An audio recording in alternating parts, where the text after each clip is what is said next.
Hi friends, welcome to கைப்பக்கும் channel. இன்றைக்கி நம்ம சேனலில் ஒரு டேட்ஸ் டம்ப்ளிங் எப்படி பண்ணுறதுன்னு பார்க்கலாம். அதுக்கு தேவையான பொருள்லாம் சொல்லிடுறேன்.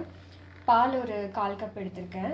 அண்டு இது பட்டர், அன்சால்டட் பட்டர் ஒரு க்யூப் எடுத்திருக்கேன்.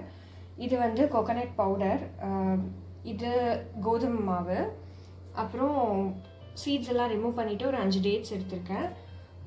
அப்புறம் சாக்லேட் எடுத்திருக்கேன், ஒரு 3 பார் எடுத்திருக்கேன். நீங்கள் என்ன சாக்லேட் வேணால் யூஸ் பண்ணிக்கலாம் அதுக்கு. இப்போ இது எப்படி செய்கிறதுன்னு பார்த்துடலாம்.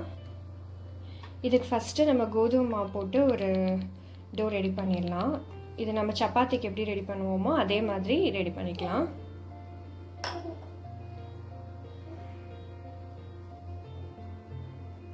கொஞ்சம் கொஞ்சமாக தண்ணி ஊற்றி சப்பாத்தி மாவு எப்படி இருக்குமோ அதே மாதிரி ரெடி பண்ணிக்கோங்க.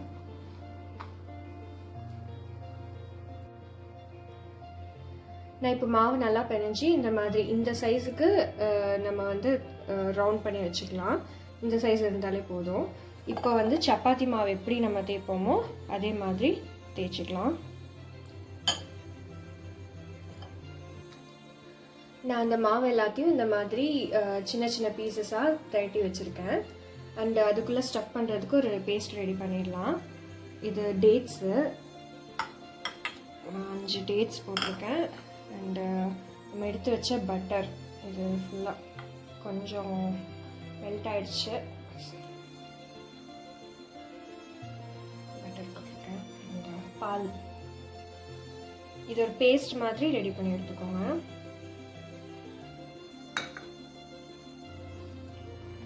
ஓகே, நம்ம போட்டது எல்லாமே இந்த மாதிரி அரைச்சி ஒரு பேஸ்ட் மாதிரி ரெடி பண்ணிட்டேன். இதில் வந்து நட்ஸ் போடுறேன். கேஷ்யூஸ், வால்நட்டு, பிஸ்தா, இது எந்த மாதிரி நட்ஸ் வேணால் யூஸ் பண்ணிக்கலாங்க. நட்ஸ் போட்டு நல்லா மிக்ஸ் பண்ணிக்கோங்க.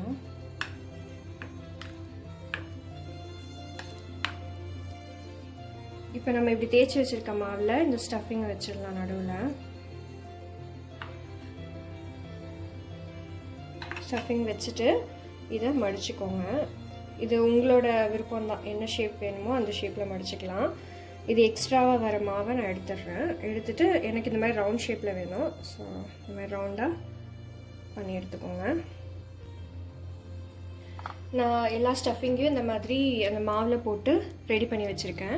மேக்ஸிமம் இந்த நடுவில் இப்படி பண்ணும்போது நடுவில் அதிகமாக மாவு இருக்கும். ஸோ அதை மட்டும் ரிமூவ் பண்ணிவிடுங்க. எனக்கு இது கொஞ்சம் தின்னாக இருந்தால் நல்லாயிருக்கும். இதை வந்து இட்லி பாத்திரத்தில் வச்சு ஒரு 10 நிமிஷம் வேக வச்சு எடுத்துக்கலாம். மாவெல்லாம் நல்லா வெந்துருச்சு. நம்ம டம்ப்ளிங் ரெடி ஆகிடுச்சு. நீங்கள் குழந்தைங்களுக்கு கொடுக்குறதா இருந்தால் இப்படியே தாராளமாக கொடுக்கலாம். இதில் நம்ம சுகர் எதுவுமே ஆட் பண்ணல. ஸோ குழந்தைங்களுக்கு எந்த பிரச்சனையும் இல்லை, நீங்கள் கொடுக்கலாம். நல்லா டேஸ்டியாகவும் இருக்கும். இதில் நான் ஆட் ஆனால் சாக்லேட்டை வந்து மெல்ட் பண்ணி அதில் டிப் பண்ணி எடுக்க போகிறேன். அவ்வளோதான். இது ஆப்ஷனல் தான், நீங்கள் பண்ணுறதுனா பண்ணலாம். நான் இதில் ஒரு 3 பீஸ் சாக்லேட் போட்டிருக்கேன். இதை வந்து நல்லா மெல்ட் பண்ணி எடுக்க போகிறேன். அதுக்கு நான் தண்ணி காய வச்சுருக்கேன். ஃபஸ்ட்டு மெல்ட் பண்ணி எடுத்துக்கலாம்.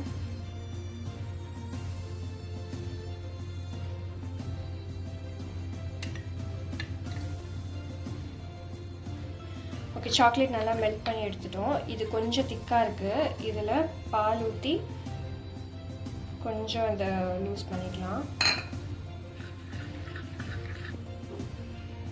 ஓகே, இப்போ நமக்கு சாக்லேட் ரெடி ஆகிடுச்சு.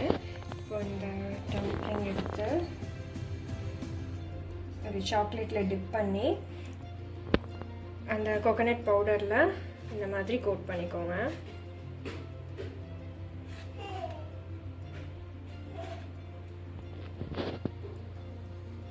இது ஒரு நல்ல டேஸ்ட் கொடுக்கும் கோகோனட் பவுடர்.